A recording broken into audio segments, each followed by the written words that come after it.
Welcome back to What Did They Know podcast. This week, the guys react to all the wildcard action from Saturday and Sunday and preview next week's matchups in the divisional round. But hey, what do they know? What do they know? Well, we are about to find out. Welcome back to the wildcard round, playoff edition on the What Do They Know podcast. Nick and Jeff back with you as always, as we are almost wrapped up with wildcard weekend. 4 games complete?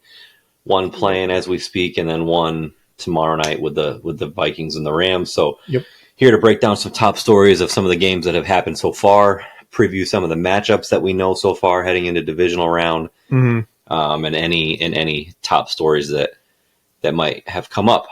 What do you think of the action so far? Yeah, so far, I mean, in terms of the games we picked last week, not a lot of stuff has kind of like blown our expectations except that Houston Chargers game.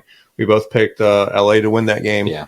Obviously, we'll get into that in a little bit. For sure.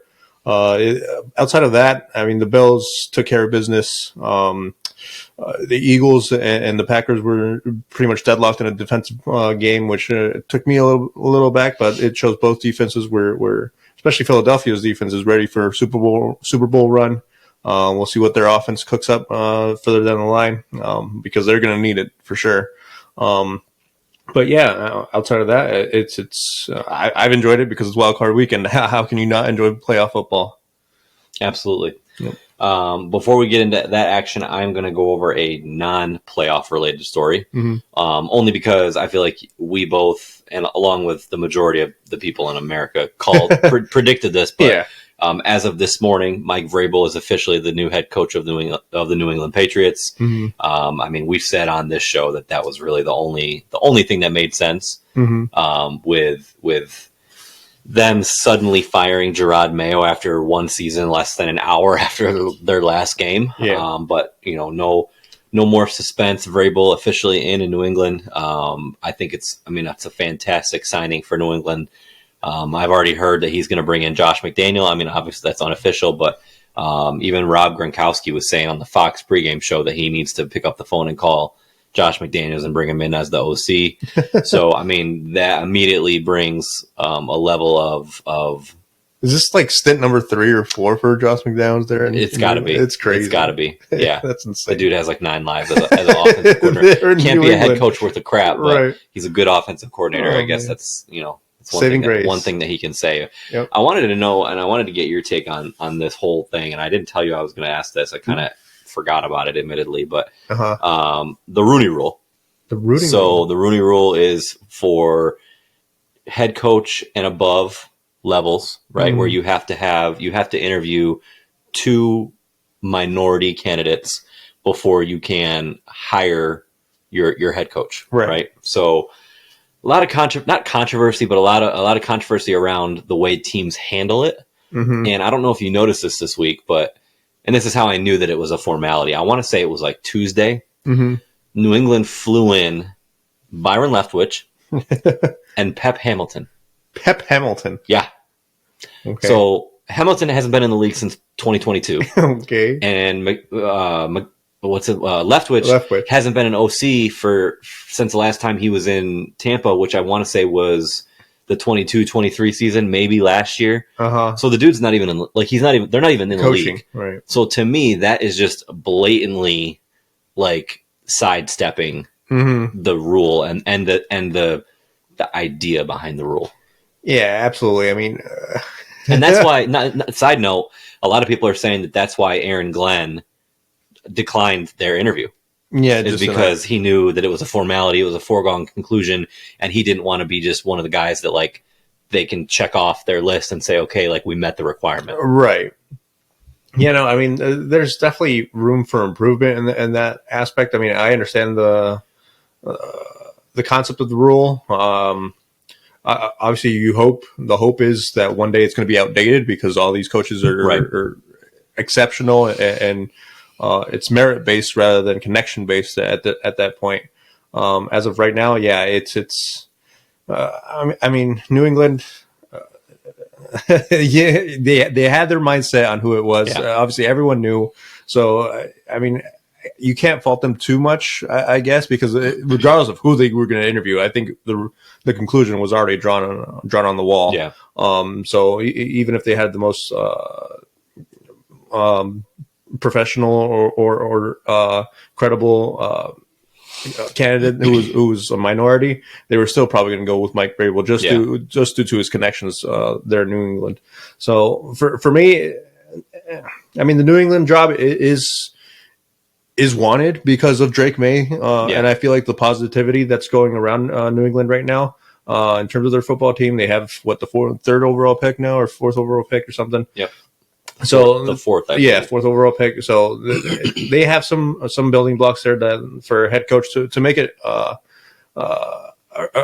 long tenure there for a potential head coach. And I mean, if Mike Vrabel, even if he's wasn't even when he was in Tennessee, he was still respected and adored. So to me, I think it's a match made in heaven regardless. Yeah. Vrabel and the Patriots. But I mean, the Rooney Rule is there for a reason. I hope it gets outdated sometime during our lifetime, especially. But it's just going to be one of those things where, I mean, some people are just going to have to live with it until the rest of this culture adapts to it.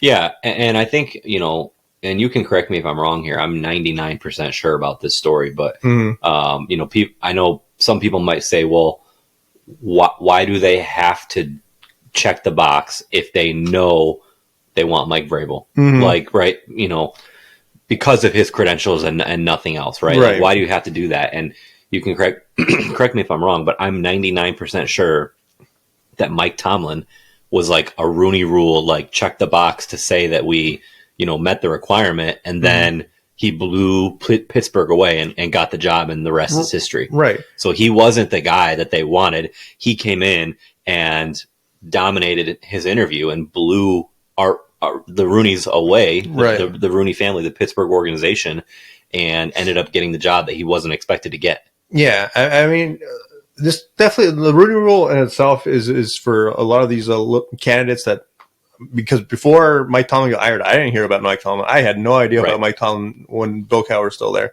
and he was retiring or whatever. And to me, it allows these small time, I guess undernamed candidates the potential to get interviewed, have their names circulate with other franchises, even if you don't get hired for the team that initially hired or interviews you.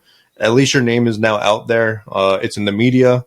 It's within other GM groups to see.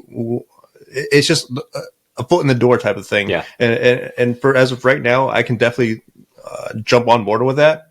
But like I said, obviously the hope is that eventually it's all merit based. And I mean, Josh McDaniels, that kind of irks me. Because it's like I said, it's like his fifth stint over there in New England. So it's like at some point we have to adapt. But I mean, as long as I guess he's producing NFL caliber offenses, it's hard to argue with a counterpoint on that. Yep. Yeah, I'm with you there with Josh McDaniels. I mean, the guy's not a head coach. He's proven that. Yeah. But he can, he's a decent offensive coordinator. All right. So we're going to shake it up a little bit this week, and it's kind of the format of the show. So obviously we don't have all the games done, but basically what we're going to do is just kind of go game by game, present like a top story that we took away from the game, and then just break the whole game down in general. So perfect. I'll let you go first. Perfect. Yeah, we'll start off with Saturday morning or afternoon, which was the Houston and Chargers game. Okay, time out real quick. Okay. Sorry.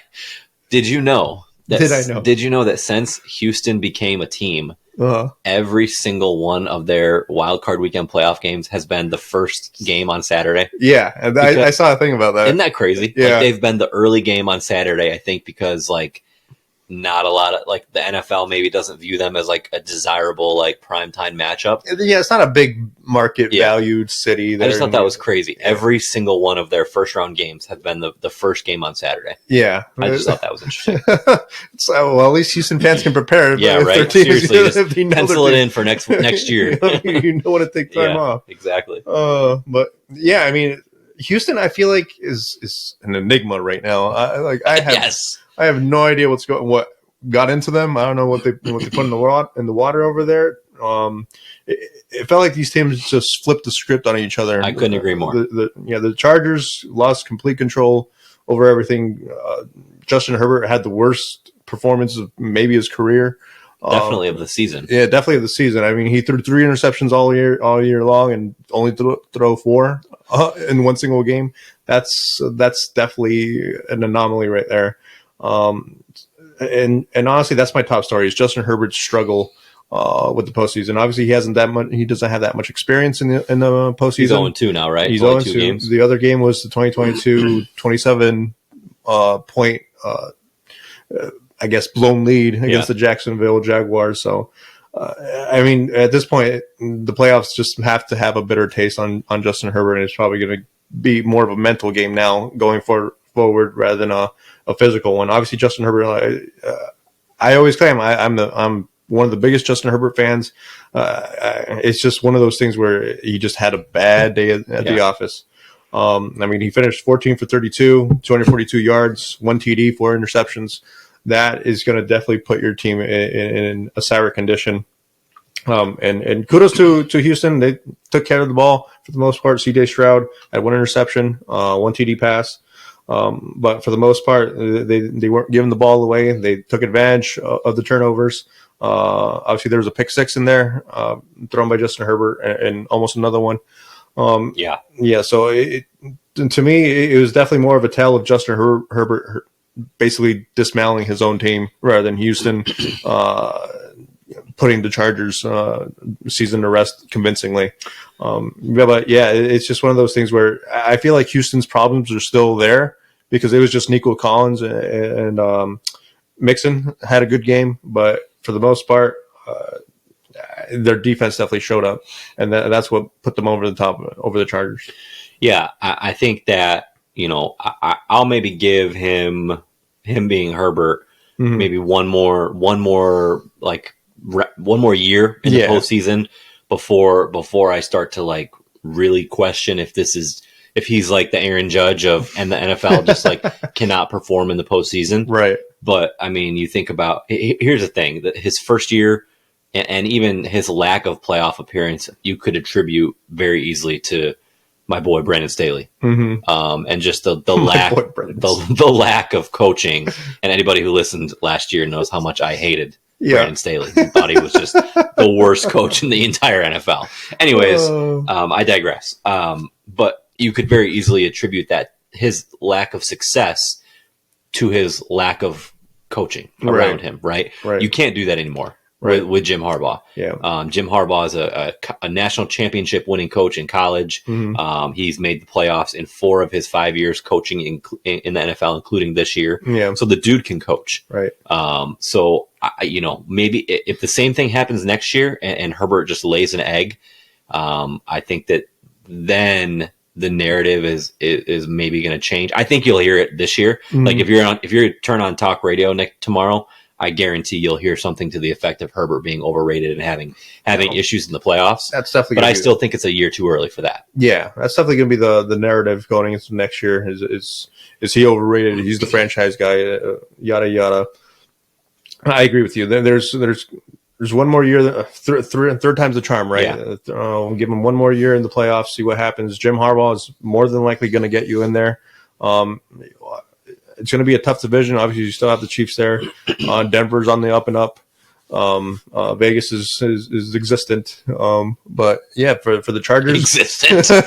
Vegas, they have a team. They're there. That's about all we can say about that. They're existent. That took me a minute. That was funny. But yeah, the Chargers with Jim Harbaugh, he knows how to coach. He knows how to win. So we'll see if they sneak in like they did this year. I mean, here, last thing on this game, at least for me, I mean, off the top of your head, what would you, what's the identity of the Los Angeles Chargers this year? Rushing the ball, right? They J.K. Dobbins, Gus Edwards. I mean, everybody knows that Jim Harbaugh builds his team from the offensive line first, and wants to run the ball and kind of, I don't want to say pass when they have to, but pass to complement the run. And so they had 50 rushing yards yesterday.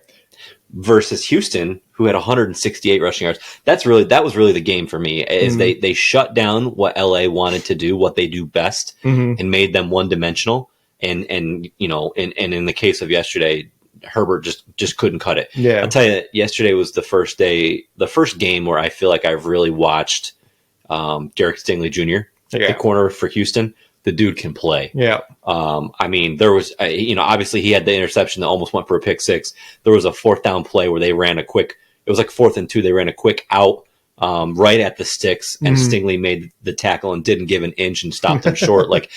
I was really impressed with him yesterday. I think that he was a big part of their overall success, but kudos to Houston's coaches in general.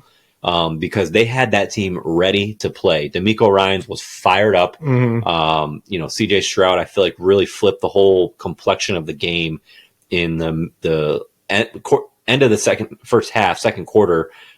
He had a 23, 30-yard scramble that really kind of fired up everybody. DeMeco Ryans was fist bumping on the sideline, and it kind of just took off from there. So I was really surprised by the outcome of yesterday, and I'm a little bit more excited now for their matchup with Kansas City. Yeah. Because if you would have told me that Houston's moving on to play Kansas City, I'm going to say, oh boy, like they're going to get blown out of the water. But I mean, if yesterday's any indication, I'm a little bit more excited about that. Yeah, their defense is definitely going to keep them in that game. That's what they're going to have to rely on and see if they can create some havoc on Patrick Mahomes like they did Justin Herbert. That's going to be the biggest challenge. Obviously, with this past game, Nico Collins had a big game, 7 receptions, 124 yards, 1 TD. That's to see that sort of connection with CJ Stroud, which CJ Stroud I feel like has not had a connection even with Tank Dell, Stephon Diggs to that level. This extends even back to last year where CJ Stroud and Nico Collins really dominated when they were on the field together. So if they can continue that connection and cause some problems defensively for Kansas City, they can go in there, but they're definitely severe underdogs. I'm not expecting them to. I think the line opened at like not 8. I just looked at it. Hold on. So on the line, Kansas City is a 7.5 point favorite right now. Yeah. I honestly expect that to get a little bigger.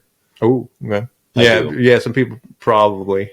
Especially how Houston's played this year, but it's definitely going to have. They're going to have to play their perfect game, and then no slip ups. Not the way they've been playing. They don't have the talent or the health right now to afford to not play a perfect game against Kansas City in Kansas City, outdoors in that cold as well. Yeah, you're going to have to definitely rely. That's going to be a mixing game for sure. They just played each other not too long ago, right? I want to say they played either the week of Christmas or the week before Christmas. Week 16, the Chiefs beat the Texans 27-19. Yeah, and that was the week that Tank Dell got hurt. Yeah, so close, one possession game. We'll see which team takes anything away from that, if at all. Yeah. Yep. What else you got? I'm going to do the Packers and Eagles next. Okay. My top story on that is the Packers are going to are in desperate need of a number 1 receiver now. Oh my God. Christian Watson. They have a lot of serviceable wide receivers right now. They have Jaden Reed. Yeah. And that was the story going into the season was how many weapons they had. Yeah, and Matt LaFleur has always tried to calm it down, the conversation. He says how annoying it is to label a guy at number 1. But it's definitely something you're going to have to look into. Obviously, this is a franchise that does not really invest in offensive playmakers to that degree. They never have. Yeah, in first-round picks or whatever. But you're looking at Jordan Love potentially getting a big contract.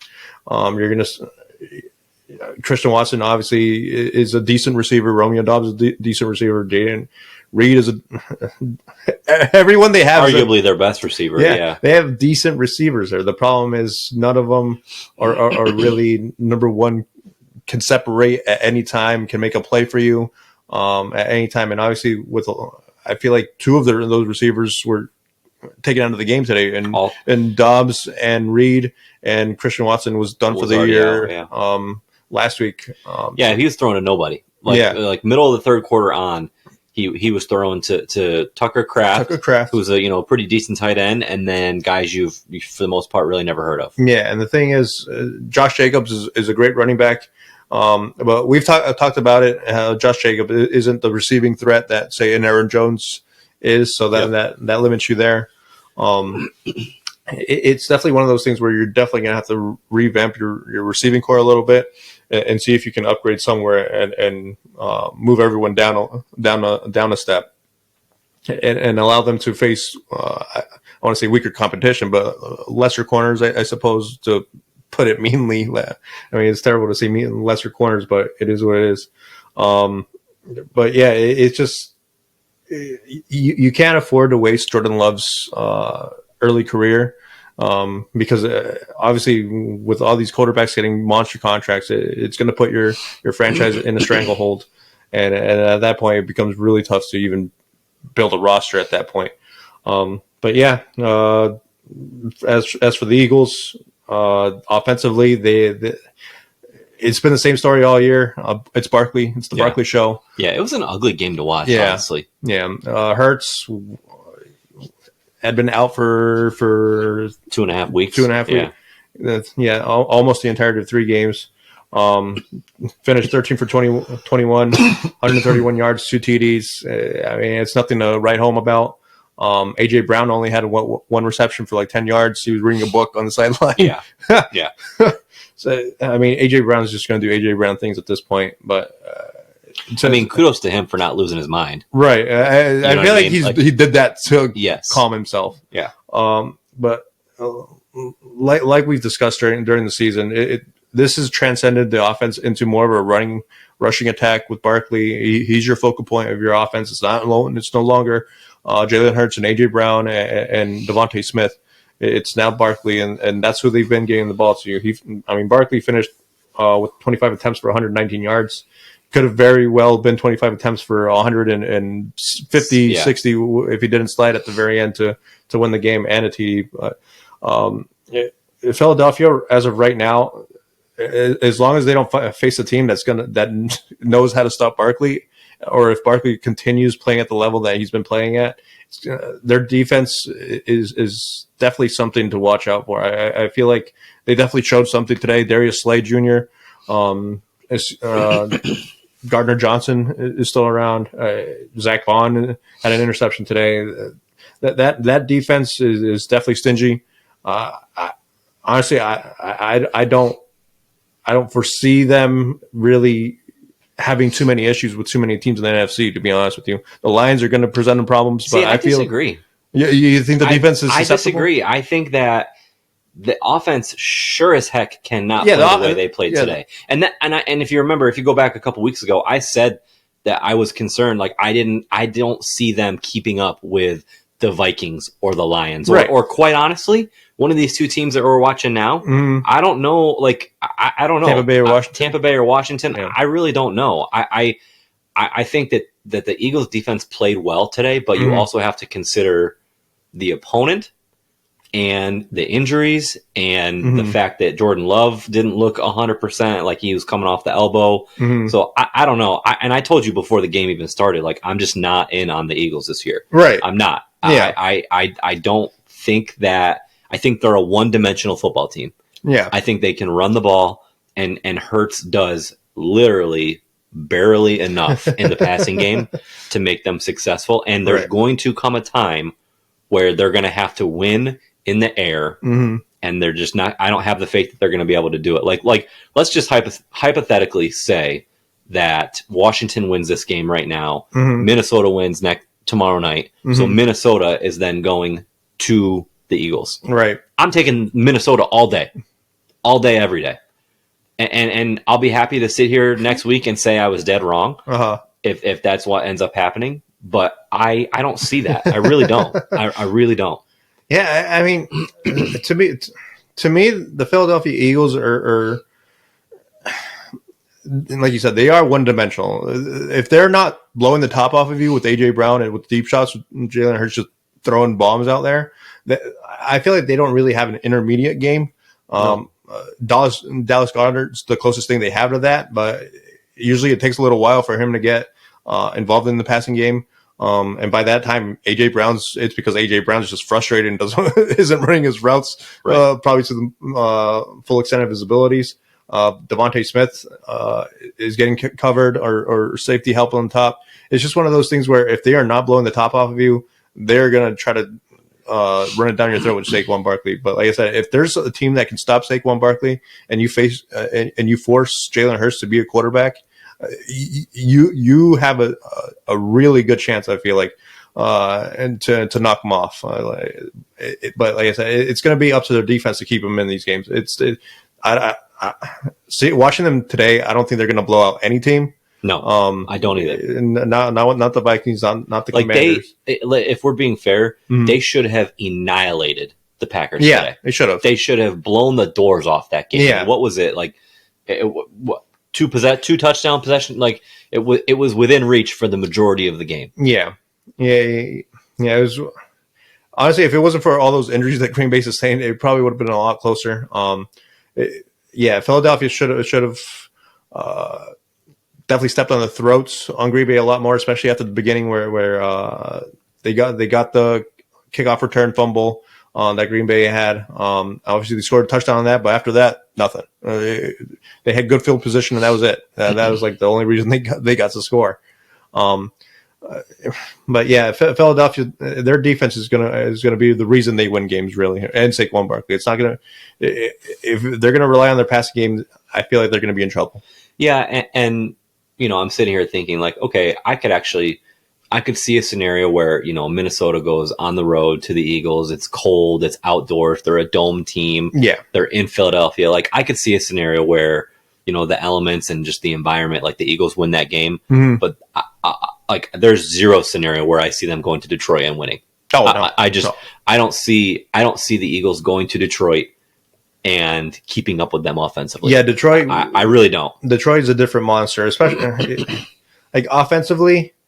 They're definitely going to present that defense problems. That defense is definitely going to be extended in a way that none of these other teams I feel like can extend them. Not even Minnesota or either of these teams, Commanders or Tampa Bay. The Lions are just way too talented on that roster from top to bottom, especially on offense. They're the number one scoring offense for a reason. But yeah, Philadelphia is going to be in a world of hurt if they cannot get AJ Brown and Devontae Smith involved in that game. They would be. I would definitely contend it would be a blowout for sure. Yeah, I agree. And I'm kind of rooting for that scenario where it's like Washington at Detroit next week, Minnesota at the Eagles. I think that would be two phenomenal games. Yep. But all right, my turn. Your turn. So my first headline, and it really pains me to say this. We talk a lot about this on this show, but it's time for a change in Pittsburgh.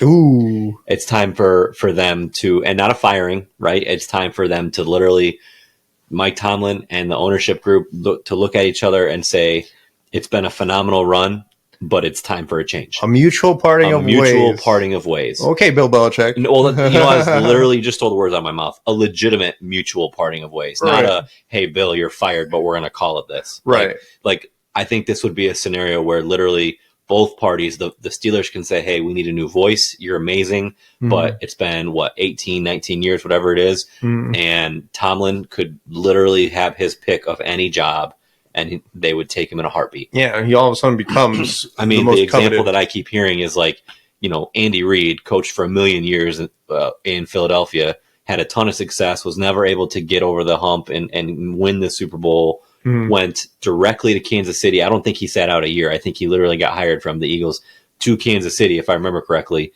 And obviously, the rest is history. And I could see that with Tomlin if he just goes somewhere else and kind of gets that fresh start. So that's my headline of the Ravens and the Steelers game. So the Steelers have not won a playoff game since 2016. That's a long time. And it's been 5 straight playoff appearances of one and dones.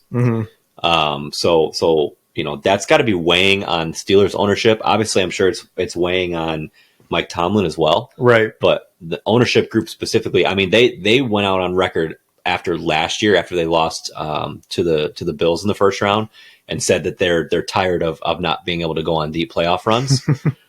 So who knows? I mean, that would be one thing that it's easy for me to sit here and say this, but I feel like it would still shock me to hear it actually happen. Right. But I mean, the Steelers just looked completely dominated last night. There's no other way to put it. I mean, the Ravens. So the Ravens won 28-14. I feel like the game was never really that close, to be honest. They jumped out to a 21-0 lead. Yeah. They had over 300 yards of total offense in the first half. Whew. They being the Ravens. I mean, just a complete domination. So I mean, Derrick Henry ended up with 187 rushing yards, 2 touchdowns. They had the Ravens had 464 yards of total offense. Lamar Jackson threw in another 85 rushing yards. He had 175 passing and a couple touchdowns. Right. They just from the start of the game, and Kirk Herbstreit said it at halftime. He's like, this doesn't look like a Steelers game. He literally, I mean, there's reels all over. He was actually trending on Twitter. He's like, where the hell is the fight from this team at halftime? He's like, this is not the Steelers team that you're attributed to seeing a Mike Tomlin coach team. Right. And so I just think that I think it's time. I really do. Yeah. I mean, this is a team that, remember, they went into the playoffs with a 4-game losing streak. It's now 5. Yeah, they were 10-3 and finished 10-7. Yeah, 10-7. Absolutely. Yep. And you have to wonder how lost, I guess, the locker room was with Russell Wilson still being in there. Offensively, obviously, they've had their issues. But obviously, when you have 2 quarterbacks who are I guess, serviceable at the quarterback position, and I mean, you were what, 3-1, 4-1 with Justin Fields before you made the switch with Russell Wilson, and all of a sudden you're on a 4-game losing streak with Russell Wilson. Why aren't you switching back to Justin Fields sort of thing? All of a sudden you're creating locker room tension. Yes, having 2 good quarterbacks is a good problem to have until it becomes a bad problem to have in that locker room, because all of a sudden you're thinking there's a split thing of like, hey, that guy can do better, that guy can do. It becomes a whole entire mess there. And to me, Russell Wilson, I mean, he had a good little resurgence at the beginning. Yeah.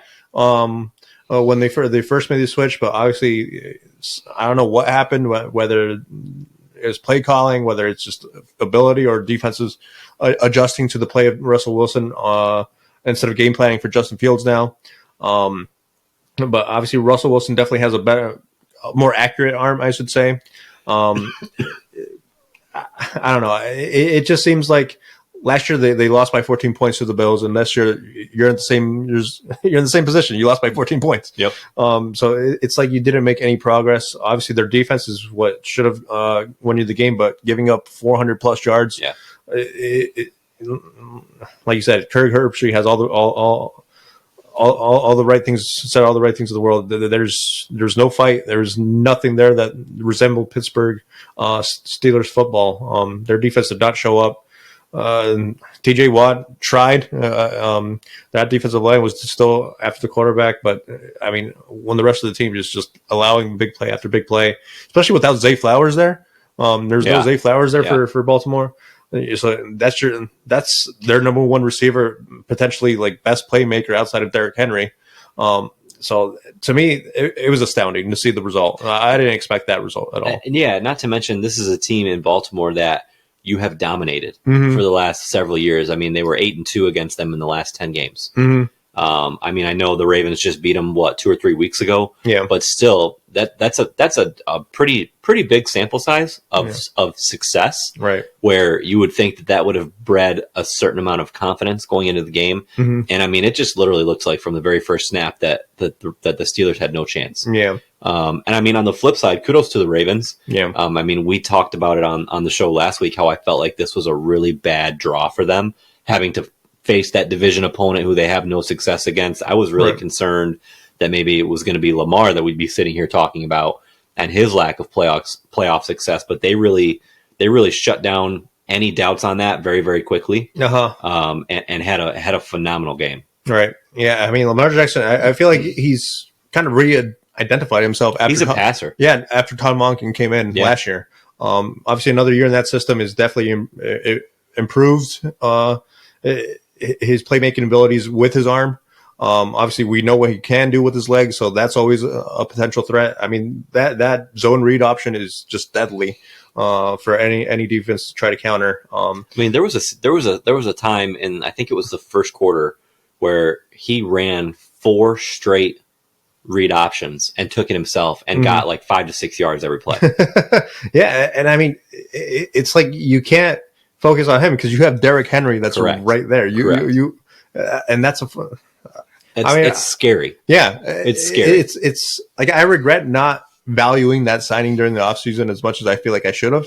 Well, I think for me, it was like, okay, how are they going to be able to feed both mouths? Right. You know what I mean? Like I couldn't see it. No. Like on paper, it's wow. You got Derrick Henry and you got Lamar. Like that's amazing. Yeah. But you got to mesh the two together. Yeah. And I couldn't see it in like how it was going to develop. Much like the Bills at the beginning of the season, how we just couldn't see how they were going to be successful. Right. And I mean, kudos to the Ravens because it's downright lethal. Yeah, yeah. I got to credit Tom Monken again because I feel like it works because he's worked on Lamar Jackson's passing game so much, and now it's become a real threat that he can throw the ball with consistency and with conviction, and can beat you with his arm. Obviously, the legs are always there, and Derrick Henry. There'll always be a running team with Lamar Jackson there. You know, he almost ran for 1,000 yards this year. Yeah. He had like 920 rushing yards. Yep, as a quarterback. Yep. Yeah, it's insane. The numbers he put up are definitely MVP level, and we've discussed this with the MVP race. He's having a better year than he did the 2 years that he won MVP, and he's probably not going to win it. Yeah, it's insane to me. But yeah, Lamar Jackson is just he's a phenom. It's crazy the amount of things that he's learned himself to do as he's progressed in his NFL career. So like tip your hats to Lamar Jackson. I feel like even if he loses because this next week because they play Buffalo at Buffalo. Yeah, we'll get into that in a minute. Yep. I mean, even if he loses, I'm done saying Lamar Jackson does not show up in the postseason. It's just that the AFC can be stacked with Buffalo and Kansas City always there. One of those two opponents being there in the divisional round. Or the AFC Championship game. And obviously the Bengals aren't going to go away anytime soon with Joe Burrow there. So the Ravens, they've just had bad luck. I just feel like overall Lamar Jackson shouldn't be pinned for all the blame. I think he's done everything he's needed to do to improve and set that team to greater heights. It's just he's playing in an era with Patrick Mahomes and Josh Allen right now. So it's an interesting conversation, and it's what they talk about, they being like national media a lot with the reason that the criticism gets brought onto Lamar Jackson is because he literally has nothing left to do except win the Super Bowl. Right. He's accomplished all of it. Yeah. He has 2 MVPs. He's put up historic passing numbers, rushing numbers. Like he's setting all sorts of records, but it's literally the last thing that he has to do. That's crazy. So I think like, even if they go out and he has a phenomenal game next week and they lose to Buffalo, I think you're going to hear that. Lamar doesn't show up in the playoffs, yada, yada, blah, blah, blah. Right. And it's because, these games, like regular season stats don't mean anything anymore to him. Like that's what he's going to be measured by. Did you get to a Super Bowl? Did you win a Super Bowl? And how many of them? Right. Yeah. It's unfortunate because like to me, like yes, the ultimate prize is the Super Bowl, obviously, but it's just really hard to do to even get there when you got Kansas City making it to 2 Super Bowls in a row and winning 3 already during the Patrick Mahomes era. Yep. It's just being at the wrong place at the wrong time almost for Lamar Jackson. And you can even extend that argument to Josh Allen. Obviously, how long do we have to say? Can we let Josh Allen go if that's going to be the narrative against Lamar Jackson? Obviously, Josh Allen has put up classic games against Patrick Mahomes every time they play each other during the playoffs. And that might be what kind of gets him away with it because he's put his team in positions to win the game. It's just always his defenses that kind of let the wind slip through their fingers. But I feel like Lamar Jackson should be up there. Obviously, it infuriates me a little bit that we're going to knock them for just being in an era where it's just dominated by a couple other quarterbacks, and Joe Burrow is right there with them as well. Yep. So yeah, I agree. All right. So my headline of the Denver Broncos and Buffalo Bills game is that I was right, and the Bengals would have put up a better fight. It was close, like I said. I didn't specify until when. Apparently, it was halftime. No. You can't tell me. I saw something last night, or actually, it was this morning, and it was like a meme of like the Bengals fans watching the Steelers, and then the actually all other wildcard teams, because all wildcard teams lost. Yeah, and basically just how infuriating it was watching the way they performed, because you can't tell me the Bengals wouldn't have put up a better fight against the Bills. I mean, the Broncos, they came out and they punched them in the mouth, and gave them their best shot, and went up early, but. I mean, what the heck was the final score of this game? It was like 31-7, 31-7 or something. Yeah. I mean, the Bills just trounced them. It's funny. My wife who is I don't think she's no longer a closet Bills fan. She's a real Bills fan. She's out and open. Huh?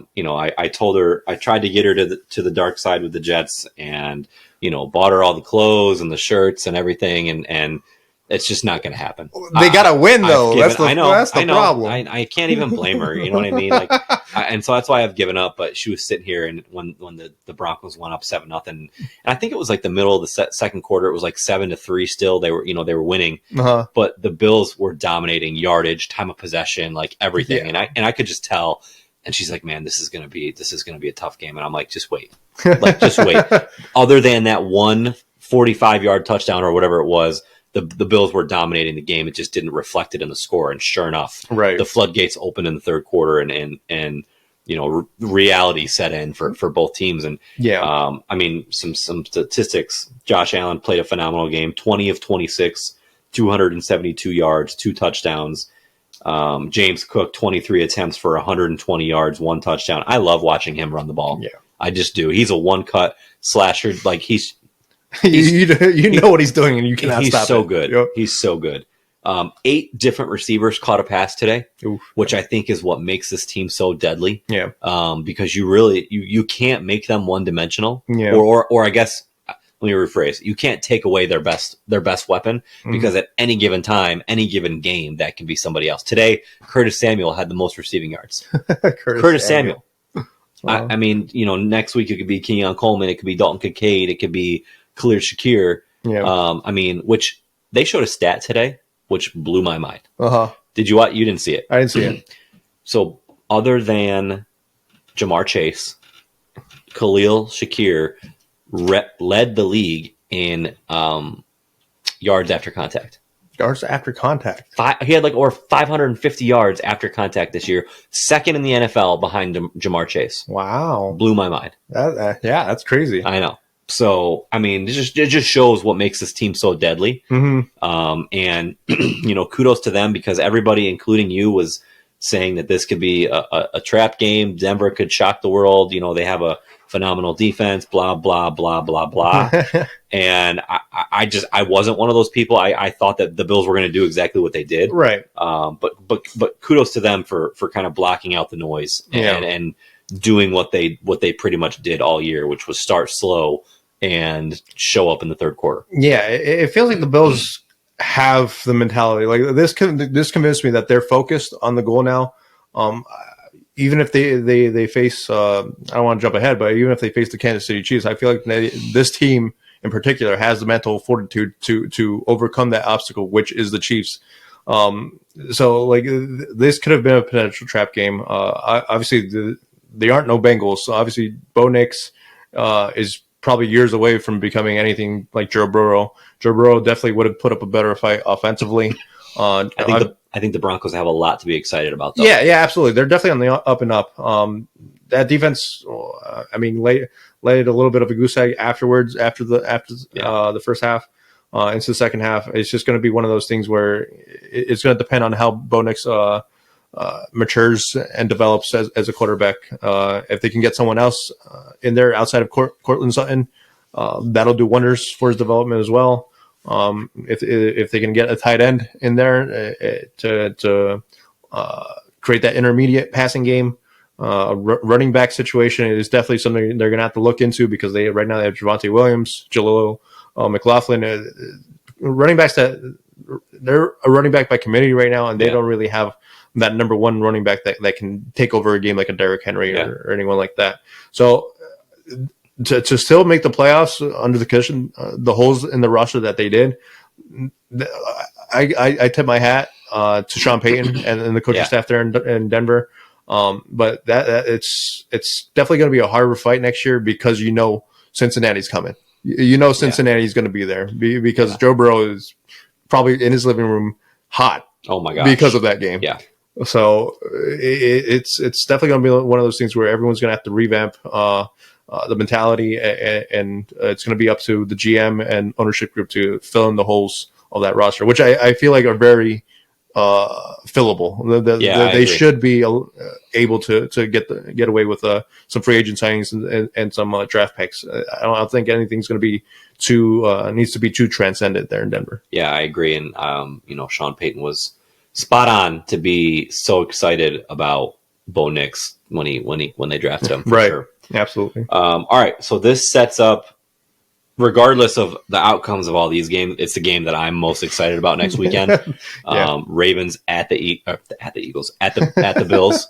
The two MVP favorites going at it with Lamar Jackson and Josh Allen. Yeah. I absolutely cannot wait for this game. Yeah. I think that it's going to be a phenomenal environment in Orchard Park for this game. So these two teams actually played each other week 4. It was Sunday Night Football. It was in Baltimore, and the Ravens just trumped them 35-10. The first play from scrimmage, Derrick Henry took it 87 yards for a touchdown. We were sitting here recording during that, and the kind of just the rest of the game followed suit with how it went. Just complete domination on the part of the Ravens. So everything, my head is telling me that the Ravens are going to win this game, but I so badly want the Bills to win.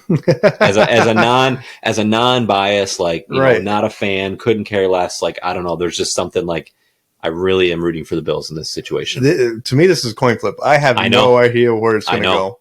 Obviously, week 4 is a long ways away. I feel like that's the one game that Buffalo had that was just a hiccup. And obviously it was up to a great opponent. In Baltimore, if someone's going to take advantage of a really bad game you're going to have, it's going to be an opponent like Baltimore. But Buffalo, like I said, Buffalo showed me today that they have that mentality, that they're focused. They know what they're in the playoffs to do. So it's definitely not going to be a blowout either way. I do not foresee a blowout in either direction. I think it's going to be a right hook, right left uppercut type of back and forth type of game. So one thing I do want to say though, whoever wins this matchup, and if they end up winning MVP, I'm definitely going to start being a little bit of a conspiracy theorist about it being regular season award. You can't tell me it's just a regular season award. Yeah, it's funny. I was going to say that too. As far as X's and O's go for this game, this is just a horrible matchup for the Bills. Yeah. And I was talking to Justin about it yesterday. My brother-in-law was a diehard Bills fan. They needed to be huge Steelers fans last night so that they didn't have to play the Ravens. Because yes, week 4 is a long ways away, but the Bills have one of the worst defenses stopping the rush in the NFL. And obviously with Baltimore, that's what they do best. So it's a horrible, horrible matchup for the Bills. And I don't really know what they can do to stop both of them. Right. Maybe they can, stack the box and limit Derrick Henry, or they can, play more nickel and they can have a corner who just spies on Lamar for the option plays. Maybe they can take one of them away, but I don't foresee a scenario where they're going to take both of them away. I really think that this is going to be like how the Bills and Rams game or the Bills and Lions game was, 40-42 or something ridiculous.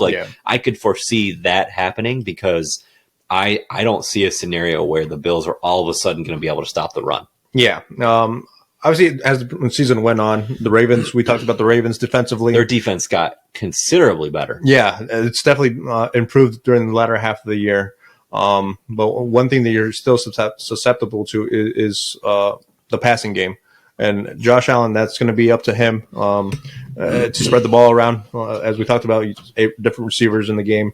that's definitely going to be a way to counteract the Ravens offense. I mean, if you can keep them off the field, keep your defense rested, that's even if that's through the pass game, just short or intermediate routes. You don't have to hit the home run ball every single time if you're Buffalo. To me, if you're Buffalo, you want Lamar Jackson on that bench. Yeah, I don't care if I'm missing a home run ball, because to me, I'm going to get first down, and march it down the field rather than trying to hit the home run, because Lamar Jackson and Derrick Henry are going to run it down your defense's throats, and they're probably going to have success unless there's some major adjustment made. And during the fourth quarter, when your defense is very tired after a whole game of being punished by Derrick Henry and Lamar Jackson, that's when it might show up, and might come down to a game-winning drive. I really feel like it's going to come down to whoever has the ball last type of game. And I fear that if it's Lamar Jackson, I feel like we're going to see the same narrative that Buffalo has come so painfully aware of with Kansas City, which is you cannot trust your defense at all for a game-winning stop. So for Buffalo, if I'm Josh Allen, I'm just keeping the ball in my hands and making sure I can keep Lamar Jackson away. Yeah, I mean, I think that to your point about keeping Lamar off the field, James Cook is going to have a monster game. Yeah, he's going to have to Ty Johnson. Ray Davis, I don't know his status today. I think he got a concussion today, so he may not play. But James Cook and Ty Johnson specifically are going to have to really run the ball and burn that clock. Yeah, but because of that, like if they're running the ball and the Ravens are, that clock is just going to be ticking. Yeah, and I feel like that's going to mean a lot fewer possessions than usual. Yeah. Which is going to make every possession like extremely crucial. Count. I could see like halftime, like each team had the ball twice. Right. Like, and that was it because the clock is just melting away because all they're doing is running the ball. Like I really could foresee that happening. Right. So I think to your point, it's going to come down to a fourth quarter big play. Mm-hmm. And for me, I think it's just because I feel like this year we're seeing a different Josh Allen. I feel like he's going to be the one to make the play. Yeah, I really do. He's a man on a mission right now. But it's definitely going to be the most fun. I can't wait. The most fun game. I cannot wait to watch it. My brother-in-law, he's like, dude, I'm going to be so nervous for a whole week. And I'm like, that sucks for you, buddy. I can't wait. I can't wait to watch the game. Like, I'm just going to be sitting here totally relaxed. My team sucks. Yeah. And just watching a fantastic football game. Yeah, this is the pros of having your team just lay a goose egg throughout the regular season. You could just enjoy. Yep. But, yeah. Awesome. Well, so we know the AFC matchups, right? So we already talked about it. We have Houston at Kansas City, and we have Baltimore at Buffalo. We don't know times yet. I would be shocked if Buffalo and Baltimore is not one of the two primetime games. It should be. But that, what do I know? And then obviously, so this game that we're watching now, which is going to have a phenomenal finish, it looks like. Right. Tampa Bay's up 17-13 as the third quarter is winding down. But so if Tampa Bay wins this game, they're going to the Eagles. Mm-hmm.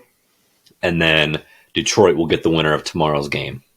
If Washington wins this game, they're going to Detroit, and the Eagles will get the winner of tomorrow's game. Mm-hmm. So by the time you're listening to this will all be settled. Right. But the NFC obviously is still to be determined. But either way, we're going to have. I mean, divisional round is the best weekend in football. Mm-hmm. I know the wild card round has more games, but it just seems like you get 4 phenomenal games every single year. Yeah, the competition definitely escalates to the point where this is what you want to see out of a football game. And obviously, this is to play in their respective championship games for their conferences. To me, this is divisional round is definitely one of the most nerve-wracking weekends for fan bases, but for a fan, it's the best because you got two days filling up Saturday and Sunday, 2 games filling up each day. That's great. And to me, I can just sit on the couch and relax. Yep. So do you foresee, like, if you had to pick one of the 4 top seed. So each 1 and 2 seed in each conference is playing. Do you see any of them going down next week? Next week. So Chiefs, Bills, Lions, Eagles. I mean, obviously, we don't know who the Lions and Eagles are playing yet, but obviously the Bills are on upset alert just because of the class of their opponent. Yeah. Just don't be shocked if the Ravens pull that one out. They're equals right now. Yeah. I feel like so they're on potential watch, and then the Eagles for sure. If they face a high potent offense that has a really good day at the office come next Sunday, and their defense does not show up, and their offense stays as stagnant as it does, especially in their passing game, then they're definitely, to me, they're definitely the weaker of the two seeds between them and Buffalo. Yeah, I agree. And then in terms of the Lions and KC, the Eagles are definitely number 4 in those power rankings to me, but Buffalo might be the first one to fall just based on their opponent, to be honest with you. And it sucks. I would be really surprised if either 1 seed lost. Yeah. So the Lions, regardless of who the Lions are facing, Lions or the Chiefs, I don't think the Chiefs are going to lose to Houston. Yeah. But I think to your point, the two seeds are on upset alert. Are on upset alert. Right. For me, it's regardless of who the Eagles play. Yeah. Whether it's Tampa or whether it's like Minnesota or the Rams. I really think that I'm not buying it. Yeah, I feel like I have a little bit more confidence in Tampa Bay's offense, to be honest with you, over Minnesota's. Really? Yeah. Hot take. I know. Wow. I don't know. What an idiot. I know. I'm an idiot.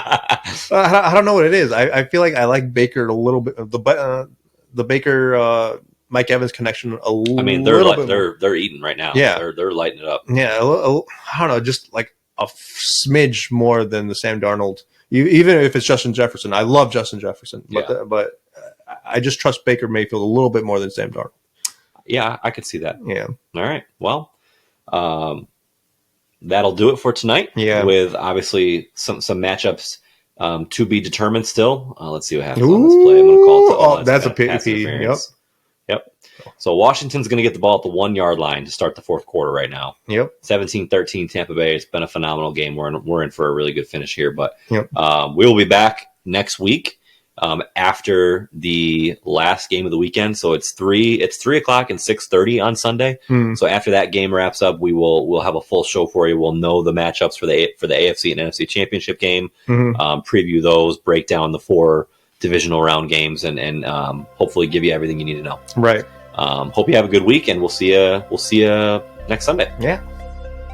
Thanks for listening to What Did They Know podcast. Make sure to follow us on all of our social media outlets to see future episode details. And don't forget to send in any questions or topics that you want to see the guys discuss in their weekly episodes to come.